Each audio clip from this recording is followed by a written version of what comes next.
এবার একটি গুরুত্বপূর্ণ অংশ হচ্ছে ইমেজ সাইজ বা ইমেজ মেইনটেন্স করার জন্য আমাদের রিসাইজ করা দরকার হতে পারে। ইমেজ মেনুতে ক্লিক করে আমরা ইমেজ সাইজে প্রবেশ করব। এখানে দেখতে পাচ্ছি 1280 বাই 800 পিক্সেলের একটি ইমেজ এবং একে কিভাবে রিসাইজ করা সম্ভব। আমরা দেখতে পাচ্ছি যে আমাদের পিক্সেলের নিচে রয়েছে ইঞ্চি এবং স্কেল স্টাইল এবং রিস্যাম্পলার, এই অপশনগুলো কিভাবে কাজ করে। এখানে দেখতে পাচ্ছি রেজুলেশন। আমরা প্রথমে আমাদের পিক্সেলকে যদি চেঞ্জ করি তবে দেখতে পাচ্ছি 1280 জায়গায় যদি আমি 1500 টাইপ করি অটোমেটিকলি চেঞ্জ হচ্ছে, কারণ এখানে আমরা একটি অপশন দেখতে পাচ্ছি যেটা কনস্ট্যান্ট প্রপোর্শন। এটি যদি সিলেক্ট থাকে তাহলে অটোমেটিকলি আমাদের অ্যাসপেক্ট রেশিও অনুযায়ী বড় হবে। যেমন আমরা এখানে 1500 সিলেক্ট করার সাথে সাথে 938 অটোমেটিকলি চলে এসেছে। আমরা ওকে প্রেস করলে দেখতে পারবো যে আমাদের ইমেজটি অটোমেটিকলি রিসাইজ হয়েছে। আমরা সেকেন্ড অপশনে প্রবেশ করি, যেটি হচ্ছে আমাদের অটোতে ক্লিক করলে দেখতে পাচ্ছি আমরা ড্রাফট এবং গুড বেস্ট। আমরা বেস্টে ক্লিক করার সাথে সাথে এখানে দেখতে পাচ্ছি যে আমাদের ইমেজ রেজুলেশন আপডেট হয়েছে বা পিক্সেল বেড়েছে।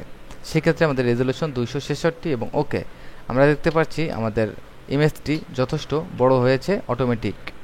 এবং আমরা আন্ডু আবারও ইমেজ সাইজ আমরা কন্ট্রোল অল্টার চেপে রেখে আই চাপলে অবশ্যই আমাদের ইমেজ সাইজ চলে আসবে। এবার আমরা দেখি কিভাবে শুধু রেজুলেশনকে বাড়ালে কিভাবে ইমেজের পিক্সেল আপডেট হয়। আমরা এখানে 72 পিক্সেল রয়েছে, আমরা এখানে 300 টাইপ করব। দেখতে পাচ্ছি এখানে 5333 বাই 3333 ইমেজ পিক্সেল চলে এসেছে। আমরা ওকে প্রেস করার সাথে দেখব আবারও আমাদের পরিবর্তন আন্ডু। এবার আমরা দেখব শুধু কিভাবে ইঞ্চিকে পরিবর্তন করা যায় কিন্তু পিক্সেল ডিফল্ট অবস্থায় থাকে। সেক্ষেত্রে আমরা রিস্যাম্পল ইমেজকে তুলে নেব এবং আমরা এখানে 17 ইঞ্চি রয়েছে, আমরা এখানে 20 ইঞ্চি দিলে অটোমেটিকলি 12.5 ইঞ্চি ওকে। এবং আমরা এখানে কোনো পরিবর্তন দেখতে পাচ্ছি না, শুধু ইঞ্চির মাপে আমরা এটিকে পরিবর্তন করতে পারবো। এবার আমরা ইমেজ সাইজে প্রবেশ করে আমরা অন্য একটি অপশন চুজ করব, যেটি হচ্ছে শুধুমাত্র আমাদের পিক্সেলকে আমরা অ্যাসপেক্ট রেশিও বাদ দিয়ে স্কেলিং করব। সেক্ষেত্রে আমরা কি করতে পারি, কনস্ট্যান্ট প্রপোর্শন এই অপশনটি আমরা উঠিয়ে দেব এবং এখানে আমরা 2000 পিক্সেল সিলেক্ট করব। দেখতে পাচ্ছি যে আমাদের ইমেজটি অ্যাসপেক্ট রেশিও নষ্ট হয়ে গিয়েছে এবং আমাদের ইমেজটি ওয়াইড এরিয়ায় বেশি বড় পিক্সেলে এখানে শো করছে। আমরা আন্ডু করি। অ্যাপ্রোপ্রিয়েটভাবে ইমেজ স্কেলিং করার ক্ষেত্রে অবশ্যই মনে রাখতে হবে যে আমাদের সবকটি অপশন যদি সিলেক্ট থাকে আমরা এখান থেকে ইমেজের পিক্সেল বাড়িয়ে নিতে পারবো অথবা ইঞ্চি বাড়িয়ে কমিয়ে নিতে পারবো। এখন যদি আমরা এখানে 20 ইঞ্চির জায়গায় আমরা 15 ইঞ্চি সিলেক্ট করে অটোমেটিকলি এখানে পিক্সেল কমে যাবে, কারণ এখানে আমাদের রিস্যাম্পল ইমেজ অটোমেটিক সিলেক্ট রয়েছে এবং ওকে আন্ডু। এবার আমরা দেখব যে ইমেজ ক্যানভাস সাইজ কীভাবে কাজ করে। অনেক সময় আমাদের ডানে বামে এবং উপরের নিচে ফাঁকা জায়গার দরকার বা এই ইমেজটি ডিফল্ট অবস্থায় রেখে অতিরিক্ত জায়গা দরকার হতে পারে। সেক্ষেত্রে আমরা কি করতে পারি, যদি আমরা উপরে ফাঁকা জায়গা বা একটা ব্ল্যাঙ্ক স্পেস করতে চাই সেক্ষেত্রে আমরা এভাবে এখানে অ্যাঙ্কর পয়েন্টকে সিলেক্ট করতে পারবো। আমরা উপরের জন্য আমরা এখানে ক্লিক করব এই পয়েন্টটিতে এবং দেখতে পাচ্ছি এখানে অ্যাঙ্কর পয়েন্টের এই স্পেসটি ফাঁকা এবং এখান থেকে আমরা হাইট ইঞ্চি রয়েছে, আমরা ইচ্ছা করলে ইঞ্চি অনুপাতে বাড়াতে পারবো। এখানে 12.5 ইঞ্চি, এখানে যদি আমরা 13 সিলেক্ট করে দিই তাহলে আমরা দেখতে পাচ্ছি হাফ ইঞ্চির মতো উপরে ফ্রি স্পেস পেয়েছি আমাদের ডিফল্ট ইমেজ থাকা সত্ত্বেও। এবার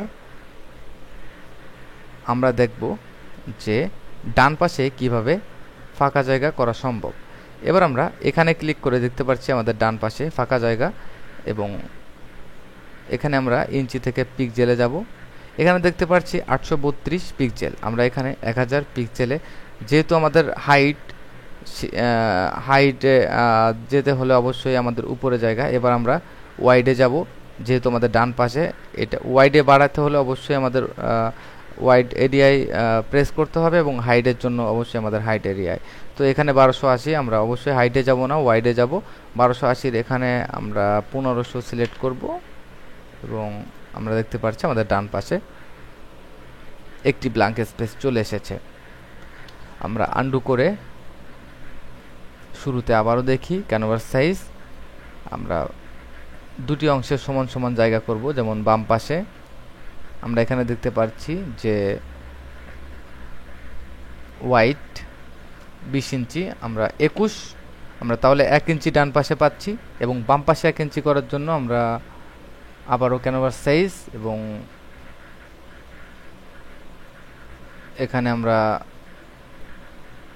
22 টাইপ করব।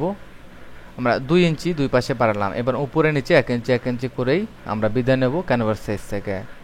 এবার আমরা উপরে এই ক্ষেত্রে হাইট এখানে 12.5, আমরা এখানে 13.5 দিতে পারি। 13.5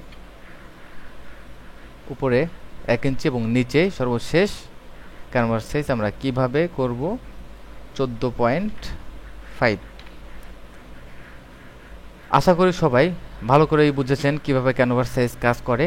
নেক্সটে আপনি প্র্যাকটিস করলেই বুঝতে পারবেন ক্যানভাস সাইজ এবং ইমেজ সাইজ কিভাবে কাজ করে। এটা তেমন কোনো কঠিন কিছু না। ধন্যবাদ।